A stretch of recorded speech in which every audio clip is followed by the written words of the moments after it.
Hello ઘોષ નીકળતી નથી. ओला hello hello આ છે ને આ ઘોષ છે, આ ઘોષ નીકળે જ નહીં. એકવાર ઘોષ પડી જાય ને એટલે ઘોષ નીકળે નહીં.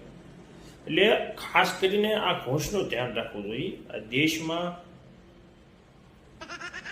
આખા દેશમાં ઘણી બધી ઘોષો છે. એટલે સમાજમાં, દેશમાં બધી આ ઘોષો નડતી હોય છે. એટલે આનો હવે આ ઘોષનો કઈ રસ્તો છે નહીં, સમજ્યા? એટલે આ ઘોષ જે છે એ ઘોષને આને કાંઈ ન કરે, આને થોડુંક પેટ્રોલ નાખીને આ ઘોષને બાળી દેવાય, સ્વાહા, સમજ્યા? એટલે આ ઘોષ જે છે ને એ